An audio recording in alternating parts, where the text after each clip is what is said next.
Great. So very good. Well, let's jump in. Well, thank you everybody for joining in today into another one of our monthly installments of our Signworld Owner panels, where you have an opportunity to ask your questions, gather a lot of information, and learn more as you work through your discovery process here with Signworld. My name is Dan Werner. I will be the moderator for today's webinar. I'm joined by a great panel of Signworld owners who are here to share their experiences and answer from their own perspectives based on the questions that you bring to the table. So joining us today, we've got Don Conklin, who's an owner from Buford, Georgia. I'll bring Don on in a moment to give an introduction. We've got Pat O'Neill from the Greensboro, North Carolina area, and Don Casso from the Scottsdale, Phoenix market. Again, they're here to share a lot of their own experiences over the years that they've gained within the Signworld network and the sign industry. So be ready to ask your questions. For the rundown of today's event, what we are going to start with is an introduction from each of these owners. They'll share some important details about their business, how long they've been in business, where they're located, how big their staff is, and some other details for you to at least get a good idea of where they're at in business. And then from there, we will pass it off to you, our guests, to have an opportunity to bring yourself off of mute, ask a question. Each of these owners, again, will answer from their perspective, and we'll go in a round robin fashion, getting through as many questions as we can. At the very least, one question from everybody on the meeting today. This is being recorded, so it will be available for you to view after the session. Generally within 24 hours, we've got these posted to YouTube. But with that, let's jump in. Let's maximize our hour, and let's start with Don Conklin. Don, go and take yourself off of mute. Give everybody an introduction to Pinnacle Custom Signs. Yeah, I'm Don Conklin. My wife Teresa and I started this company 14 years ago. Started in 2,000 square feet with 2 employees. And over those years, we kind of branched out and grew. We're now at 12,500 square feet, 22 employees. Going to do about $6 million this year. Biggest customers are more storage, self-storage places. Our biggest customer is called Reliant. They own a chain of self-storage places across the country. We have government contracts, educational contracts, property management contracts, and apartment complex contracts. So that's our sweet spot for the most part. And Don, being a Buford, I was in telecom before this, I guess, is the other question. That's one of the others. And how far and wide does your company service clients? San Diego to Portland, Maine, Seattle, Washington to Miami, Florida, and one signing Crete, Turkey. So very cool. Very cool. Thank you for joining us. Let's go to our next tenured owner, Pat O'Neill. Pat, go ahead and take yourself off of mute and give us introduction to the Carolina Signsmith. It's scary that I'm next in line in tenure behind Don Conklin. But so, hey, everybody, Pat O'Neill, the owner of the Carolina Signsmith in Greensboro, North Carolina, which, if you don't know, is about halfway between Raleigh and Charlotte, just about 30 miles south of the Virginia border. I started the business actually 5 years ago. Articles organized next month. So 5 years ago, September was LLC filing. Opened the doors February 1st, 21. So February 1st of 26 will be 5 years. Started with a sign maker that I hired with 25 years experience. He's still with me, but we're 8 people strong now, including myself. My wife works sort of part-time doing payroll and paying bills, things of that jazz. So we're in 3,600 square feet in the original location. I'm actually waiting on a signed contract back from a seller on a 7,000 square foot piece of property that I am buying. Hopefully, just starting the due diligence process on that, but it's exciting stuff. I'm just slam out of room. We got 8 people crammed into about 1,500 to 2,000 square foot of office space. Let's see, background, I spent 25 years in operations, running manufacturing plants all over the world. Found myself a corporate refugee in June of 2020 and decided to do this instead of that. So sales projections, did about 1.5 last year, looking to do about 1.7 this year if the trend continues. Biggest customer, let's see, I just finished up a company called Recovery Logistics.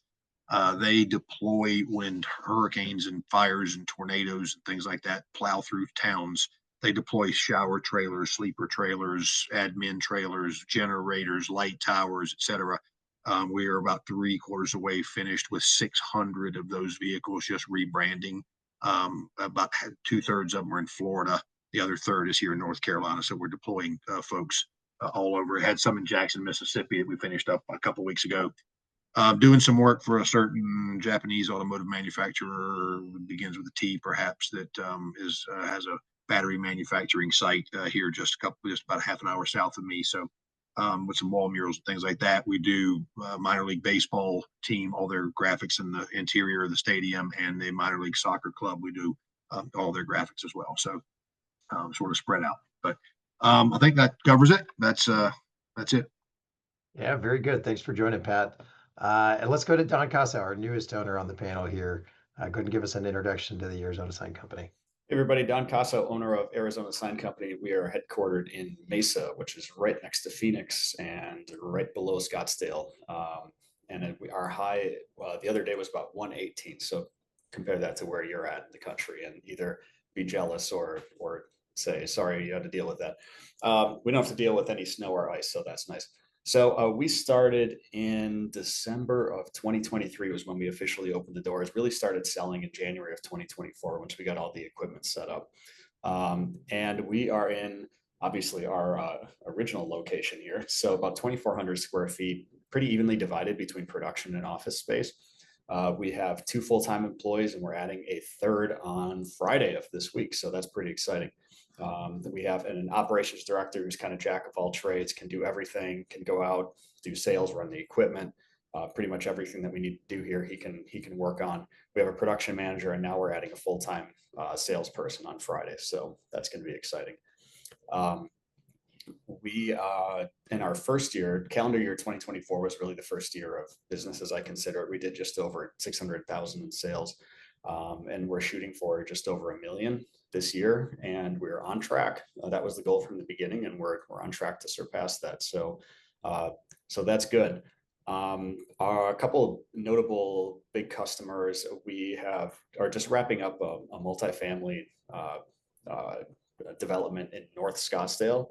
So because it's in North Scottsdale, they're looking for really high quality stuff, and they're open to spending good money to make the signs look nice. So we've done some interior work, some exterior work, some wayfinding things. They've really leaned to us for some of the job to tell them what they need and then propose it, and that's worked out really well. The other interesting big customer that we've had recently is indoor playgrounds. Those are pretty big around here in the summer for kids to run around and jump, and sometimes there's trampolines and sometimes there's ropes and sometimes it's simulations.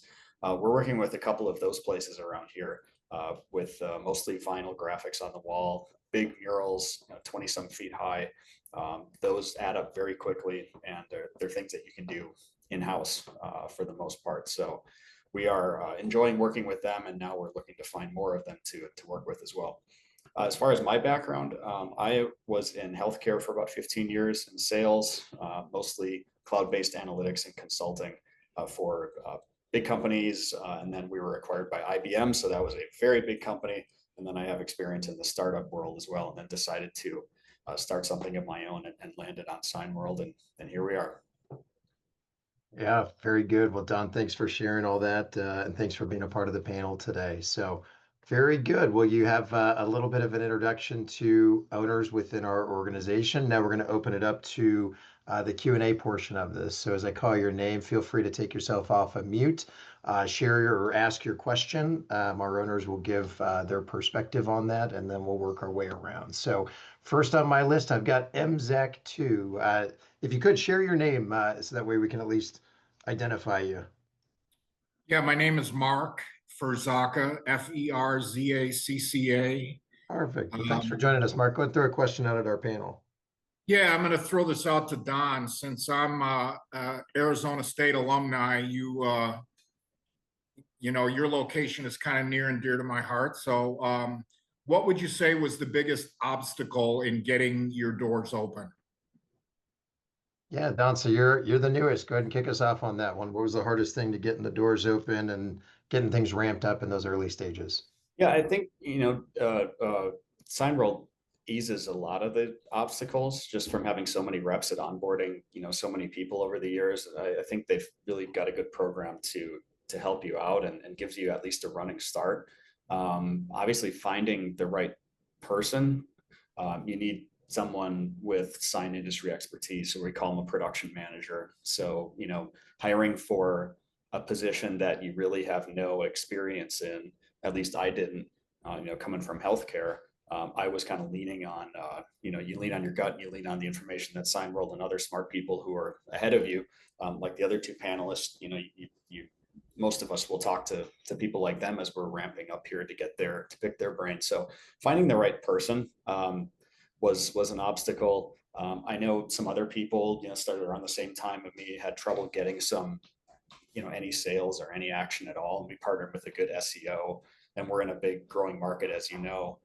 So that helps from the sales end, but finding the right people I spent a lot of time on that. Didn't even find the right guy. He ended up leaving. So now we've got a great team. I wouldn't trade him for anyone, but I think, at first that's a big one. Thanks. Yeah, good, Don. Thanks for sharing that. Pat, let's go to you. What was your biggest obstacle to opening up and getting things ramped up? Similar to Don. I mean, there's a lot of moving parts going on at the same time, right? I've got to find a first employee who knows something about selling signs and making signs, and I've got to find a piece of property, and I've got to coordinate, getting that sort of thing done with the upfit, and I got to do LLC filings, and I got brand development to do, and I've got the website to launch, and et cetera, et cetera. So it's just a ton of moving. None of it's real hard. It's just a ton of moving parts. Luckily, I had everything kind of fall together like perfectly in line. I mean, it took me a month or so to find a seasoned, experienced sign maker. It took me a couple of months to find a piece of property. Yeah, I mean, I feel like I got lucky that it all kind of came together at the same time.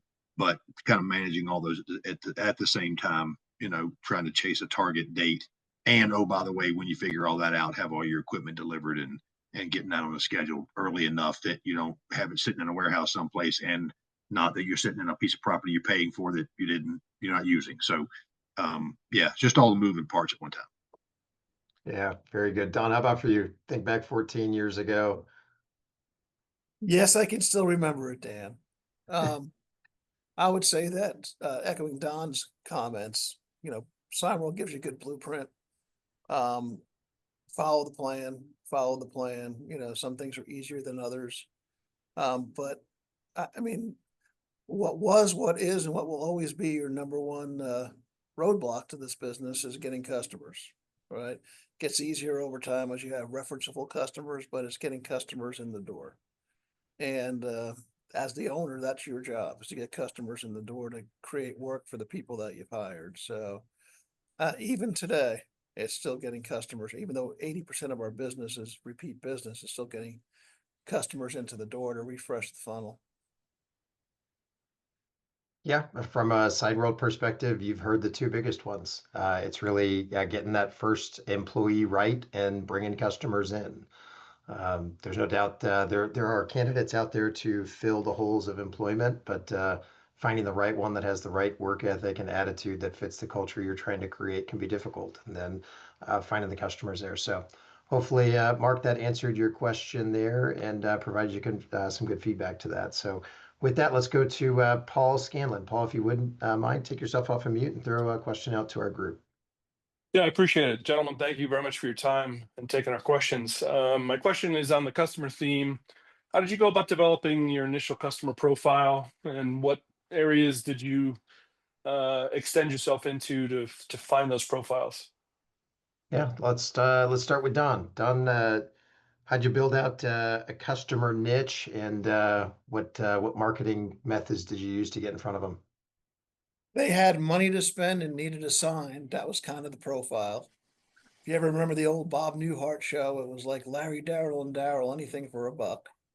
So it's you're trying to get customers in the door.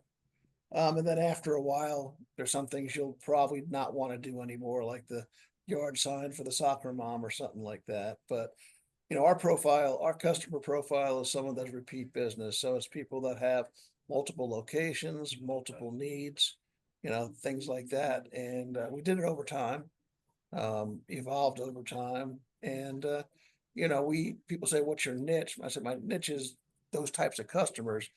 If office management company who I do 25 buildings for wants to wrap their maintenance fans, I'll wrap their maintenance fan. If they need a change in a nameplate on a building, I'll change the nameplate in the building. So, but as long as that company knows that the sign company is Pinnacle, and all they gotta do is email me for whatever they need, that's kind of how we develop that customer profile in that niche. Pat, how about for you? How'd you build a customer niche, and what'd you Yeah, do? I targeted a very specific group of people. It was occupants of planet Earth, right? It was anybody who chose, who needed anything. I mean, the answer is yes. Now, what's the question is how we answered the phone. And you can sit back and you can decide that you're going to do 22.5% of lighted channel letters and 18% vehicle graphics, et cetera, but you don't have a clue what your market is looking for, right? And if you trade, I've heard people talk about, oh, banners are a path to the bottom. Well, I probably make more net margin as a percent on banners than I do, most everything else, right? So I think as you're getting started, right, it really truly is, just how do you develop, a relationship with people, that you're going to look for long-term, kind of repeat business, to Don's point. I mean, I had, I moved to Greensboro in 2015. Again, I spent most of my life in an airplane during my previous career. So in 2020, when I started my business, A, we were in the middle of a pandemic. B, I realized that after 5 years of living here, I knew my next door neighbor, I knew everybody at the airport, and I knew the guy at the liquor store, and that was about it. That was really the extent of my network. So I just jumped completely headlong into every possible networking opportunity. I called up old girlfriends from high school. I called up college roommates. I called up, people from my parents' church. I called everybody, just trying to figure out who needed signs on Facebook and LinkedIn, and just started trying to get some traction and some interest. Yeah, so it's really just about, go after whatever you can get. Now, to Don's point, you may not want to do, 5 years into it, the yard sign for the church bake sale, but maybe you do, because those are the people that helped me get started. But you get to be picky later. For now, it's just go everybody you meet, give them a business card and ask them how you can help them with graphics. Don, how about for you? Yeah, I would say I was really open-minded too. It just kind of trying to network as much as I could, and chambers of commerce have paid off, multiple times over for us. But as far as, incoming, the first incoming sales activity, our first real customer was kind of a wealth management. If you've seen the show Billions, it reminds me of Axe Capital, just a little smaller. So they really wanted to jazz up their office. We did a big vinyl graphic on the outside of their windows. We did a number of things inside for them as they were building out. They just kept calling us with ideas. So, it ended up, our first customer ended up being kind of a repeat customer. Now, over the years, we haven't heard from them since we kind of finished the project, but we did 3 or 4 iterations of signs at the beginning. So that was great. But we were really open-minded. We wanted to get reps at everything just to get good at them and figure out what we liked, what we didn't like, and maybe there's things that we would want to outsource or get picky on at some point. And that kind of lasted for the first year. We're really open-minded. We do more channel letters than anything, which is great. So I had one other thing I was going to mention as far as getting started. I'll think of it as soon as we're on to another topic, I'm sure. But we were open-minded. We just kind of said, hey, here we are. Let's see what we can do. And the only way we're going to get good at stuff is by doing the same thing over multiple times. So that was really the strategy. Yeah, Paul, if I could add to it, our corporate training is built around the idea of sell a little bit of everything to a little bit of everybody. And the reason for that is you're walking into an industry that, while your focus is signage, signs are it's a very ambiguous term. And there's 80 different product channels that you could go after. So if you walk into it with the idea of a niche product or a niche customer, you could find out very quickly that you don't like either. And so you really have to test the waters to understand what products you do like, which ones you don't like, which customers you like dealing with, which ones you don't, which processes work better for you, And so the first, year to 18 months is really built around doing a little bit of everything for a little bit of everybody. And from that, then you start to really get an idea of what you want to build your business around. And then from there, you are right sizing your marketing plans, your production workflows, and everything internally to be able to build around that. And so it takes a little bit of time. But the good thing is there's ample opportunity out there. It's just a matter of going out there and talking to everybody about what your capabilities are, and that will bring it to you. But it's being a little bit more open in who you service and how you service them that leads to that repeat opportunity. So hopefully that helps from these owners' perspectives and how they attacked it. Pat, I love Yes, that you're very out there. much. Thank you. I love that Pat's out there calling all his old high school girlfriends. That's great. I didn't never added that to the marketing plan, but now we will. I'm not ashamed of that. That's good. That's good. All right. Well, let's go to Kevin Book. Kevin, go ahead and take yourself off of mute and throw a question out at our panelists. Hi, thank you for the opportunity. I'm in San Antonio, Texas, and researching Signworld as a possible new business opportunity. And I can tell you my biggest challenge to getting started is my wife. So I want to ask a question specifically related to her is on average, how quickly does a new business able to start turning a profit? Yeah, very good. Well, Kevin, here's what I will say from a corporate perspective. We want to help people become successful business owners. We do not want to help you into divorce court. So the first thing is she needs to be on board with the decision that you guys are going to make together, and a lot of that does stem from the finances. So let's start. Let's start with Pat. Pat, how long did it take you to get to cash flow break even at the point where the revenue coming in covering the expenses going out?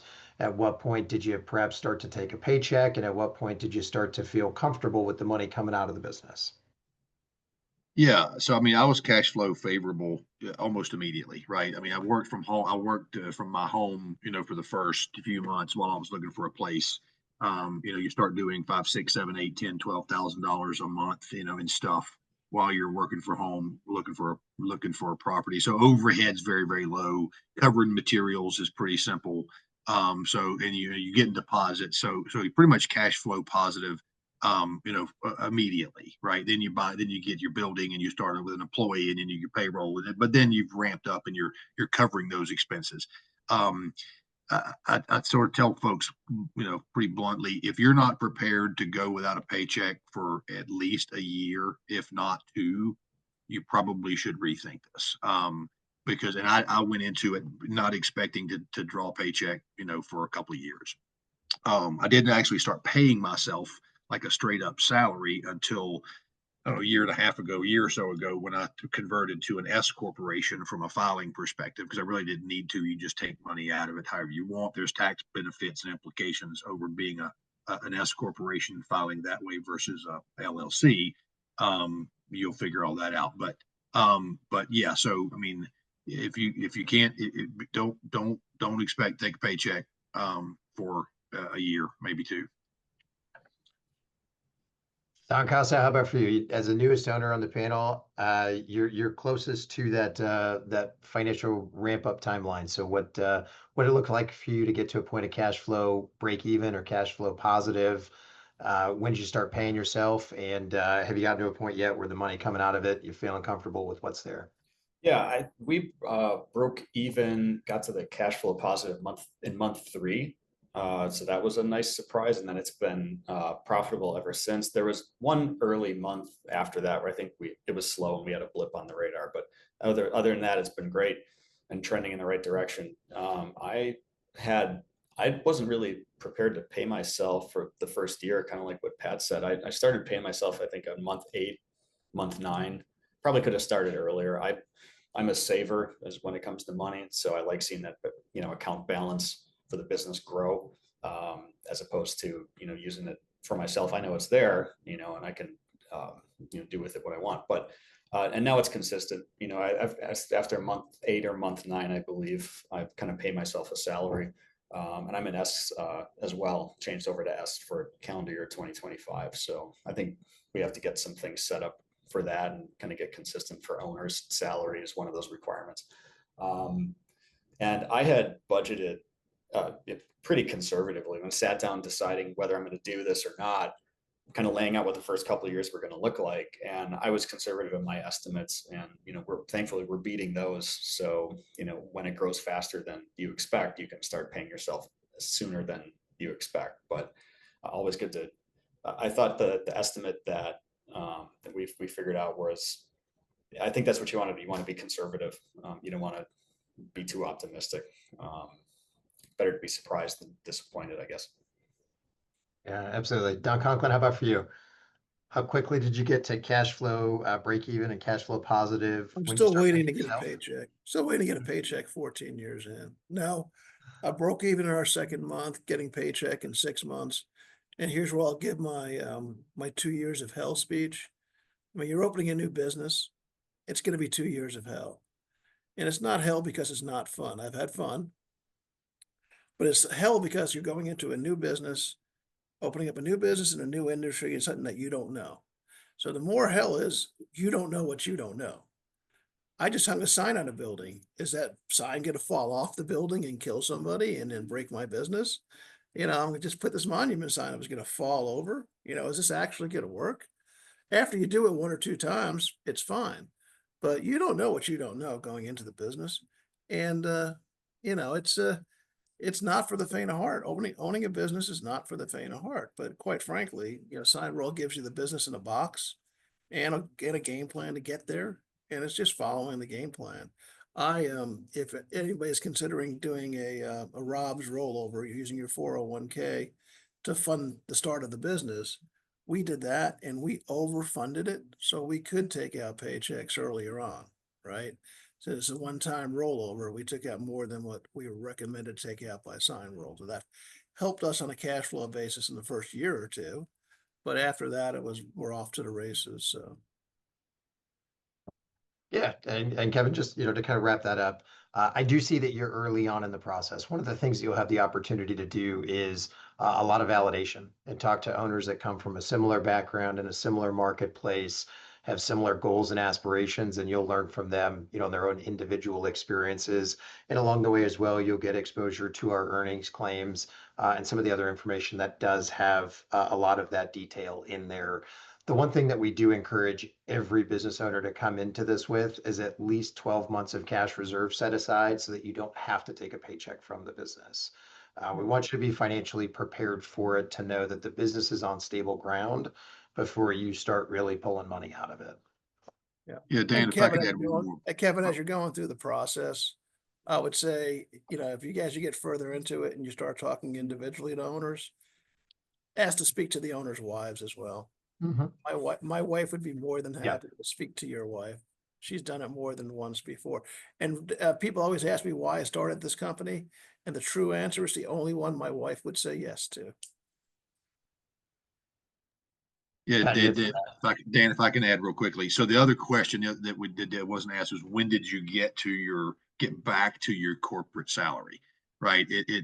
Being a highly compensated individual, right, in corporate, you're looking to probably do somewhere between 13 and 20% net margin, right? So if you take a combination of your paycheck, whatever you drag out of the company, plus dividends that you pay yourself in net profit at the bottom of the P&L. I mean, I think probably 3.5, 4 years in before I actually got back to, the level of payroll salary earnings that I, was netting back in the corporate days. So kind of plan on that too.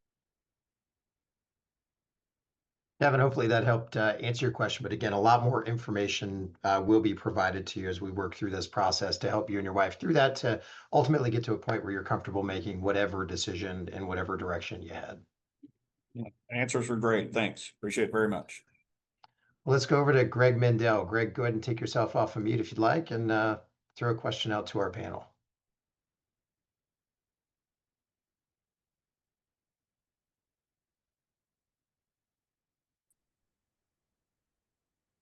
There we go.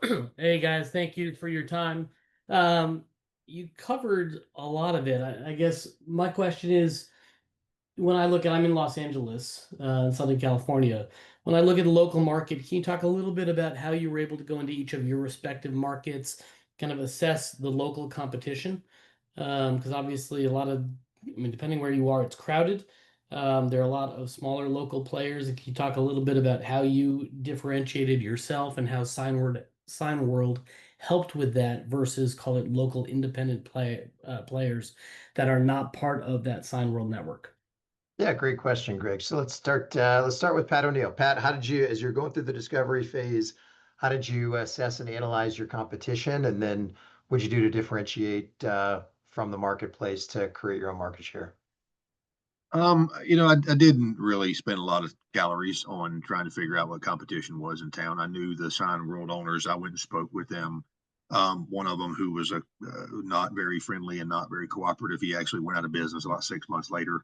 But so I met those folks, but the rest of them, I don't really care, right? I mean, my goal is put them out of business, so I don't really care to know, much about them.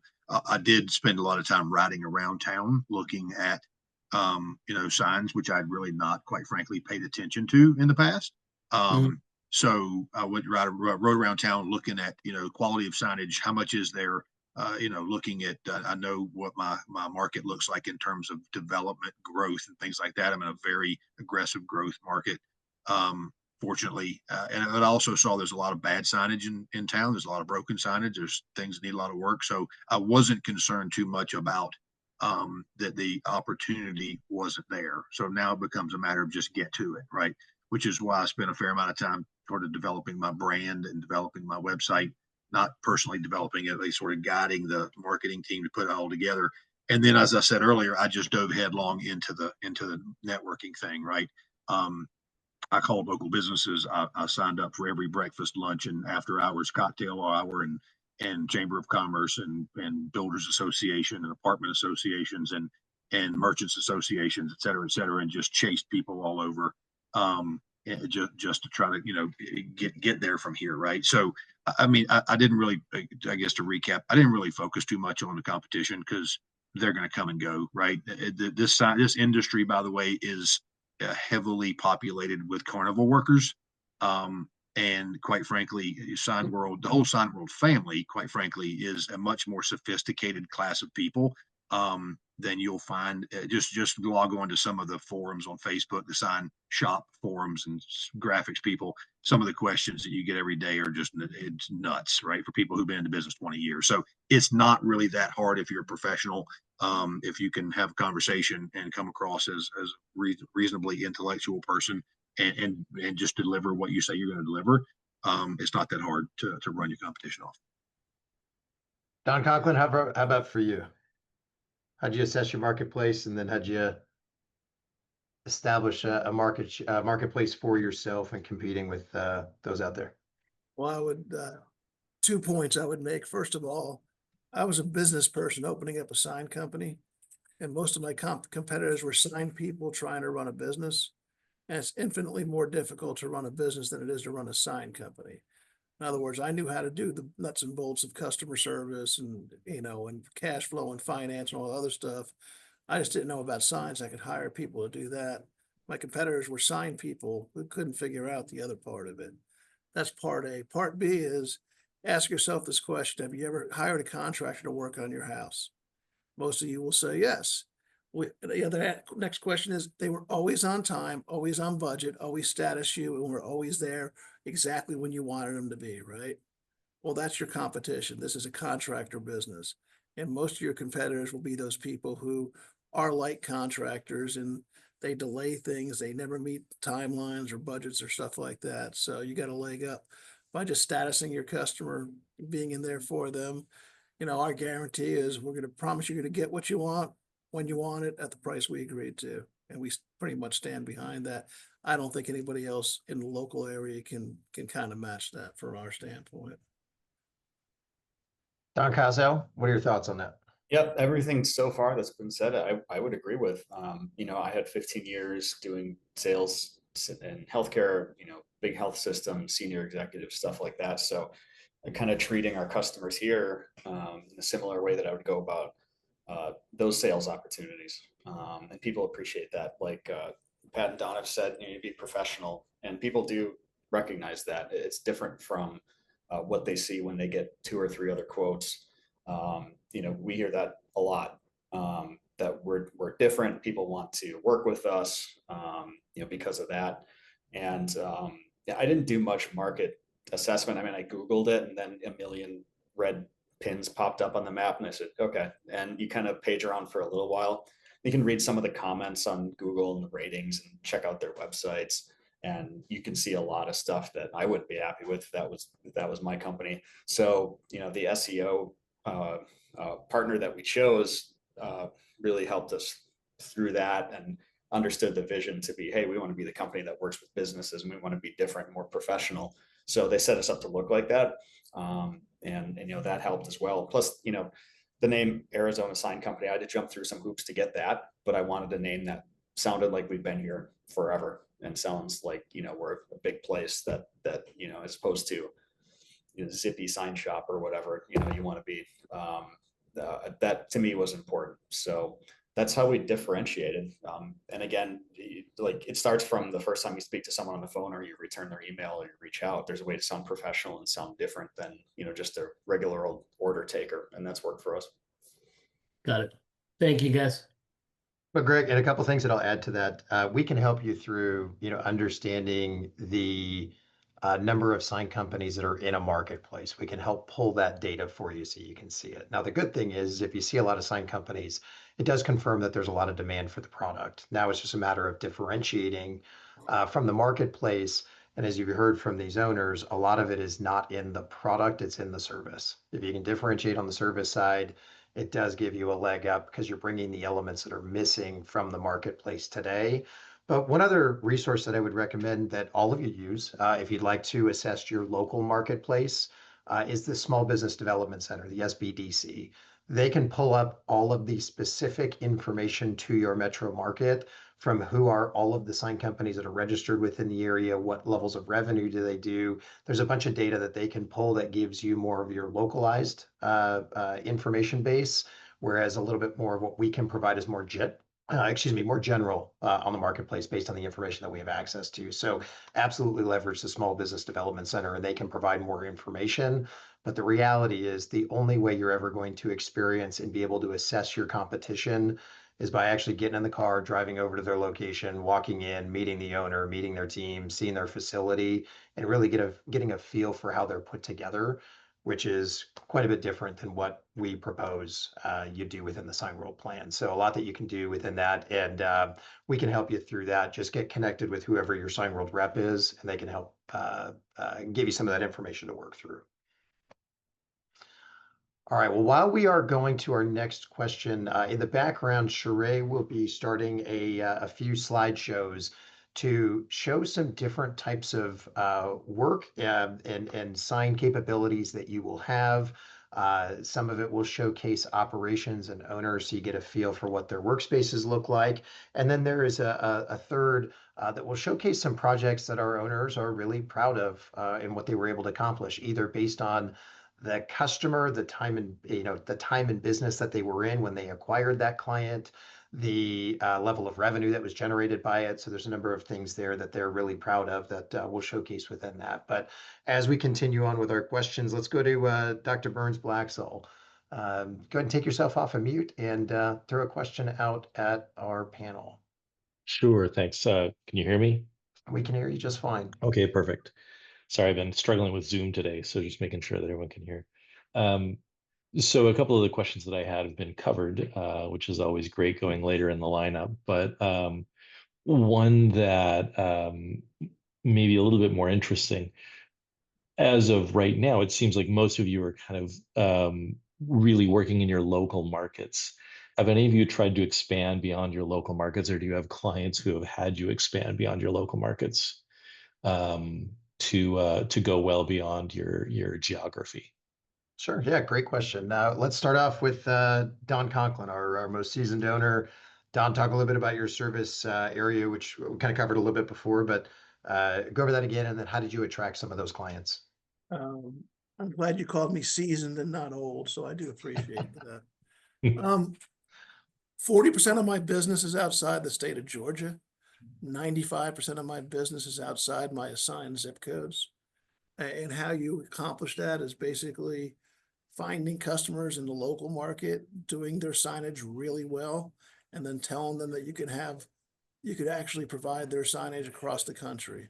So we do design, permitting, and fabrication of all of the graphics here in Atlanta, and then or Beaufort, and then we go ahead and contract someone else in a local market to go ahead and install the signs.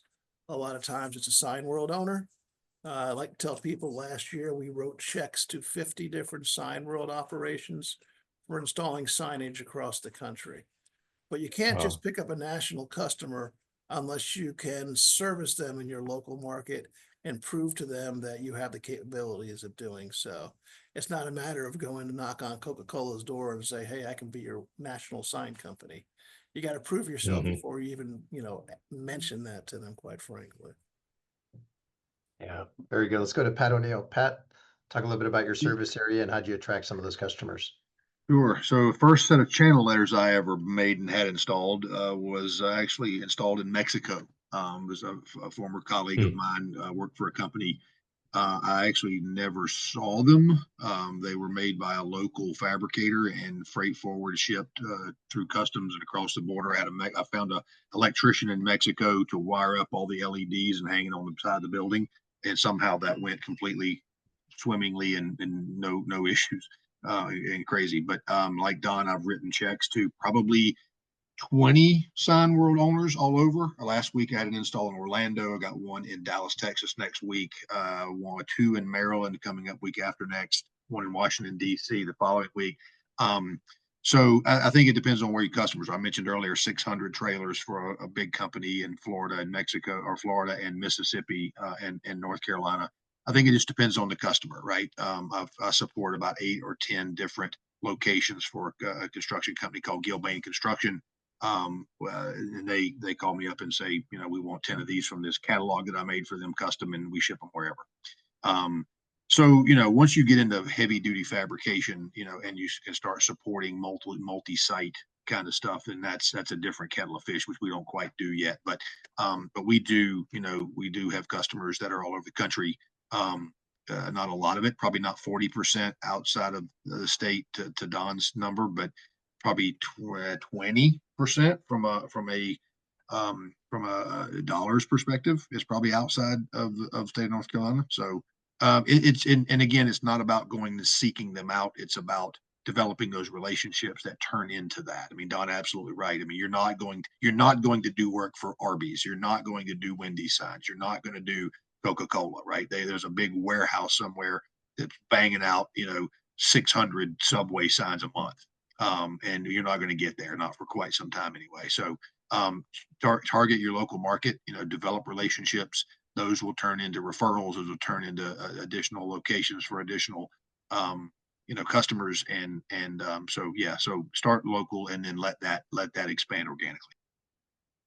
Yeah, very good. Don Casa, how about for you? Have you started to do any work outside of the greater Phoenix metro market? Yeah, I'd say like 85, maybe more percent of our work is still Maricopa County. But we are starting to get out of that, both going a little north and a little south, staying within Arizona. We just wrapped up a project in just outside of Los Angeles for a customer that we worked on their location here in Phoenix area. They have locations 4 or 5 other ones. So we just did their signage for their California location, and now we're also working on their location in Kansas. So that can definitely happen if you do a good job locally, as the other guys mentioned. And then we've done a couple of small things for people I know back in Wisconsin, which is where I'm from originally. So they reached out as just kind of like, hey, we don't want to mess around with getting quotes or whatever. We know you can do it, and just send it over to us. So that was pretty easy. We'd like to do more. That's on my radar as an owner. As I mentioned at the top of the call, we have a full-time sales rep. Account executive is the title, starting on Friday. So once he gets up and running, it frees up hopefully a lot of my time to do more of this big picture stuff and find things that can go outside of Maricopa County. We definitely have done good work for a lot of people who have that potential. It's just like the other guy said, you approach them and bring it up, and a lot of times they haven't even thought of it, but it would be a big, the selling point to them is, you know, in addition to doing good job and having good, nice looking signage, it saves a lot of their time so that they don't have to find a local person at every location. So I can't compete with the dog, and I mean that's so cool having a shop dog right there, and I can't compete with that.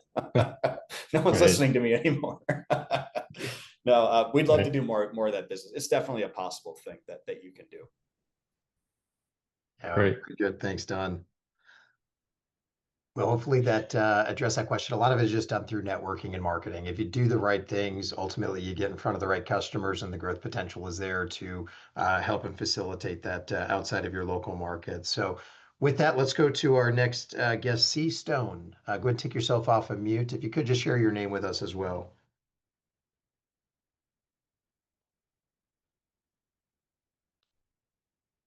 Oh, looks like they may have logged off. Let's go to Vinay Sharma. Vinay, go ahead and take yourself off of mute and throw a question out at our panel if you'd like. All right, thanks, Dan. No, it's really good information. So my question was more on the competition side, which got answered. And my other question would be regarding, you know, the how hard it is to get like a person who is little expert on the sign, and what was the average salary like? Yeah, perfect. Well, let's start back with Don. Don, in finding your first sign maker, how long did it take you to find that sign maker? How qualified were they? And then back then, we'll adjust for today's terms, but back then, what'd you pay them? And what are you paying your lead sign maker now? Which Don are you asking? There's Oh, two. Don There's Costa, or two of sorry, Don Conklin. So which one? Me? You, Don. Yes, you, Don Conklin. Put out an ad. We got 30 resumes. We culled through them to get 10 qualified, narrowed it down to 3. Signworld staff helped us interview them because we didn't know what we were looking for as far as technical ability. And we hired one of those 3, and another Signworld owner hired another one of those 3. So, there's people in the industry. We got a good one to start off with, and then we just always kept our eyes out for additional employees as we kept growing our business and knew what we wanted to do. So it wasn't what I would call difficult, but people is the most difficult part of the business, replacing people, getting good people, that's what runs the business. I mean, Dan knows, I'm on vacation about 12 weeks a year. If I didn't have good people here running it for me, that never would have been possible. So. And while the pay rates 14 years ago don't apply much today, if you Yeah, were I would say, another I would, sign maker today, what would you pay? I would say in the Atlanta market, a entry level salary, you're probably talking about 25 to 30 for a seasoned person. You could probably get someone that's been in the industry for a couple of years for probably 20 to 22 would be my guess. Perfect. Don Costa, let's go to you. How long did it take you to find that first employee? Maybe what were some of their qualifications, and then what'd you pay them?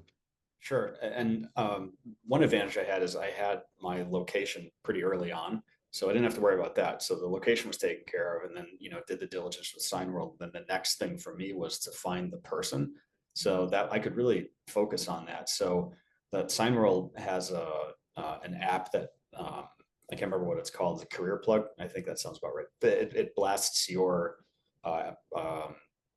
hiring link to all the various popular job boards. So I did take advantage of that. So it casts a pretty wide net. So I got a lot of people, and I think whittled it down to, maybe 3 finalists, and then had Signworld interview them as well, just to make sure I was asking the right questions. And the one that I selected, he was here for about, I would say, 4 months, 5 months, and then just decided to hightail it out of here. So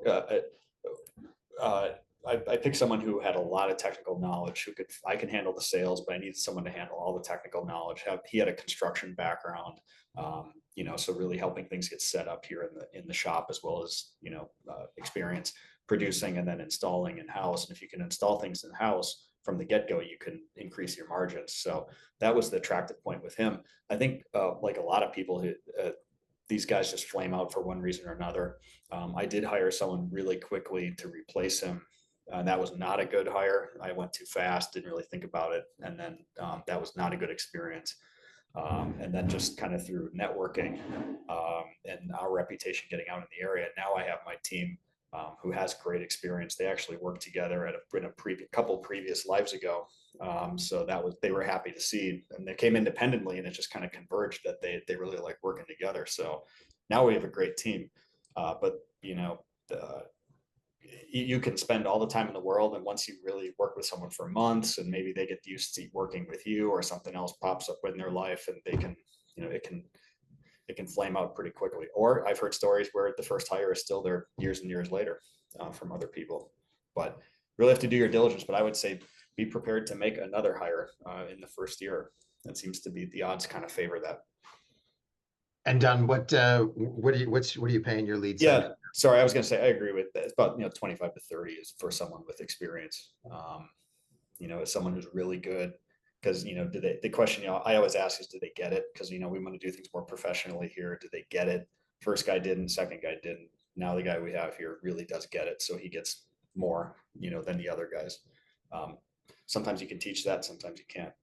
But that's about right. That's hourly? Yes. Hourly, yeah. Pat O'Neill, how about for you? How long did it take you to find your first employer? They're still with you today. What are you paying them, and what sort of experience do they have with? So let's frame what you're looking for first, right? There's three general aspects to a sign maker, which is this first person you're going to hire, because you know nothing about how to do anything. I can spell sign, but that's it. Yeah, so there's three pieces to it. There's the graphic artist side of the business, right? So drawing pretty pictures in a professional format like Adobe Illustrator. There is running the printer and the associated software associated with that. And then the table work, cutting it up, slicing it up, laying it onto to substrates, etc. Then the third piece is installation out in the field, whether it's on vehicles or it's on the side of a building or what have you. Excluding big stuff like lighted, wired electrical stuff.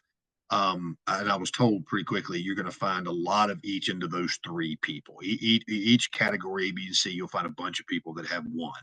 You'll find a handful that have graphic art and can run the printer and table. You'll find a handful that can run the table and printer and go install stuff, but you're never going to find one that's got all three, or very rare you're going to find that unicorn. I actually got super, super lucky. I put an ad out probably in October after I started, the business. And I think by Christmas time, I had Chris, my first hire, on the hook. I didn't get much for a few weeks in terms of resumes. I was pretty nervous about it. But then I got 2 or 3 pretty quickly. And Chris and I just sort of hit it off. He's still with me today, 5 years later. He's my operations manager. Yeah, he had 25 years experience and was working for another small sign shop here in town. He's worked for most of them here in town. And the place where he was working was had just changed hands from a new owner. He didn't really see much future, much growth, much opportunity with that company. So he decided to start looking, and that was about the time I put an ad out. But Dan helped interview him, as did Terry with Signworld folks. Yeah, so from a salary perspective, he told me he was looking for $55,000 a year. This is in 2020, early 2021. I told him I couldn't afford 55, but I could afford 45, and I offered him 4% of our top line revenue. And so my target for year one was to do 250,000 in sales. And I said, look, if we do the 250 at 4%, that's 10 grand. That gets you to the 55 that you want. So, help me help you, and then we'll get there. And we actually did like 290 the first year. And then the second year I did 760, but I left him on that same plan. So he killed it year 2.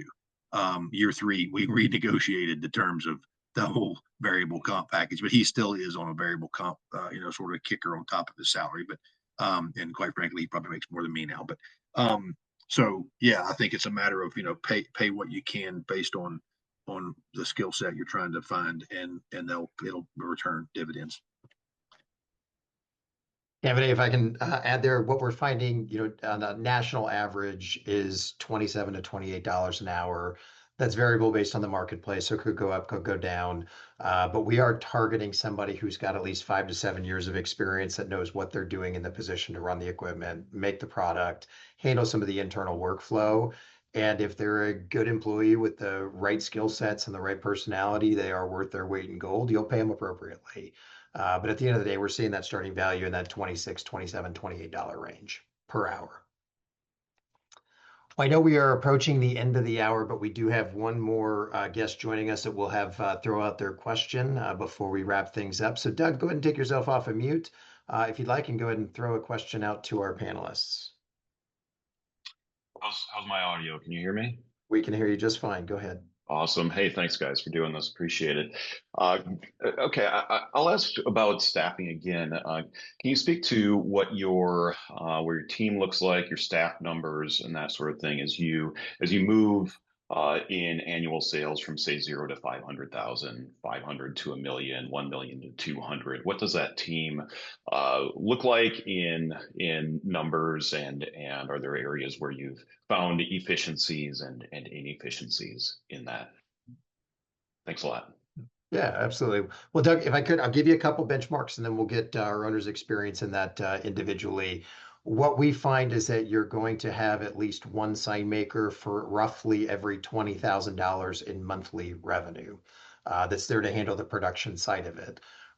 So you do the math on that, $500,000, you're running, give or take 60 grand a month. You're going to have at least 3 sign makers. So those are your billable hours.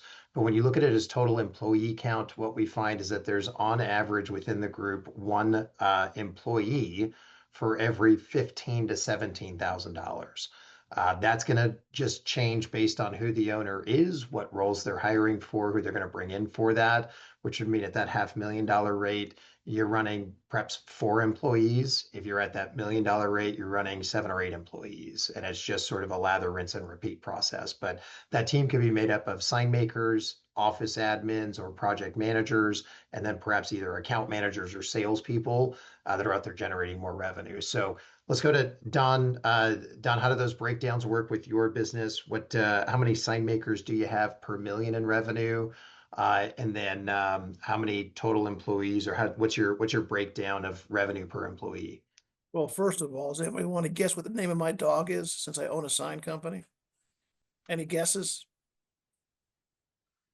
Stop. Banner. Banner. Technically Bruce Banner, but yes, his name is Banner. So There you go. I find it to be between $250,000 and $300,000 per employee. We have 20 productive employees and 2 owners, and we're doing about $6 million. That comes out to about 300,000. It just depends, right? Depends if you're focusing more on installation and doing a lot of installation for other people, or if you're doing a lot of fabrication yourself. We have 4 people in fabrication doing electrical and fabricated signs, and I have 3 people in print production. So that's 7 total sign makers. I got 3 designers, a couple of salespeople, a couple of sons, a couple of admin people. So in general, but yeah, we look at it between $250,000 and $300,000 per employee, and that keeps the engines running in the net margin at about 20 to 22%. And again, it just depends on where your market is. I know there's some people in the system that do a lot of installation from out-of-state sign companies, and they have a lot more project managers that manage those projects for them. So the mix depends, and the outsourcing depends, but that's the rule of thumb that we basically have here in Atlanta. Yeah, so you're running 250 to 300,000 per employee, so it's a good, and that's annual, not monthly. So that's a good rate. Pat O'Neill, how about for you? What do you find that breakdown? Yeah, by the way, that for those of you keeping score, that number is pretty high relative to sort of national average of small businesses. I read an article recently, most small businesses in America run somewhere about 150 to 160-ish dollars of revenue per employee, 150 to $160,000 per employee. Sorry, $160,000 in revenue per employee is sort of the national average for small businesses. But that's, you know, yogurt shops and all that sort of jazz too, right? Mine run about 190,000 per employee. So, but you'll figure out who you need next based on where the pain is, right? So we started with Chris and I. He was doing all the printing. He was doing all the graphic art. He and I were sharing the table work. We were up sharing, you know, doing install stuff in the field. We were basically, he and I, just doing it all. I was doing all the sales. He was doing all the graphic art. Everything else in the middle was kind of us as a team. First employee we brought on was my son. He came on as gap year between high school and college to work on the table. So production kind of thing, did some install graphics, sticking graphics on windows, things like that out in the field. We then sort of hired a graphic artist because Chris couldn't keep up with graphic art and all the production at the same time. And then we brought on, I brought a project manager on at some point. So you'll add people as you figure out where the constant pain is. I probably waited too long to hire those people in most cases, but I'm just sort of conservative that way. We're now currently I have an admin office manager. Myself, I basically call myself a project manager. I have 2 full-time project managers, a full-time graphic artist, my operations manager, but he runs the rip and the printer. I've got a table guy who does all the graphic prep and all that sort of jazz, and an install guy who does everything basically short of getting in a bucket truck. But by the way, I also have an outsource install company that I probably pay $150,000-$200,000 a year worth of 1099 work for, and all my fabrication is done outsourced. So those are partners that I've developed as well. But yeah, in terms of who and when and where, you'll figure that out as you grow. Yeah, Don Casa, how about for you? Yeah, we're still probably the lowest headcount. I probably should have added the full-time salesperson a while ago. Was just a little hesitant to, add someone and possibly upset the apple cart because we have really good culture here. But so we took our time hiring, that's for sure, to find someone who's hopefully going to fit the culture. So I work full-time, that's an understatement, on sales and driving that. We do have our operations director who's very skilled at sales. He can run the equipment. He can install some stuff if needed. Can do surveys, can quote, even has some design capabilities, really good designer. So he's kind of jack of all trades. So I'm lucky to have him. And our production manager does all of the, table work, the printing, they won't do full vehicle wraps, but he'll do vehicle graphics. We can install a fair amount in-house, nothing electrical. So he's willing to do that. If it is, on a ladder or anything like that, we will outsource it. And so we're adding a full-time salesperson, like I said, who's really just going to drive more and more sales, and he's going to be incentivized to close deals and keep that moving. We've been able to do a lot of revenue. Like I said earlier in the call, we do more channel letters and storefronts than anything. So we've gotten really good at surveying, permitting, cranking those things out through, our local fabricator. We're really lucky to have a local fabricator here and not have to work with the giant national companies. It saves us money on freight, and it's more reliable when they drive it in their van up to us than a truck get thrown around all over the country, or you open up the box and you have forklift teeth right through it. That's happened a couple times. So we lean on them. We've gotten really good at pushing stuff through and with just a small amount of people, but we are overdue to have another person here. I would think that we could do over 1 million and maybe reach 1.5 million before we would think about adding another person, depending on the product mix. If that would change, we do a lot more production or vehicle wraps or whatever that requires more time here, we'd have to think about the mix. But as it stands right now, we can do a lot with a few people.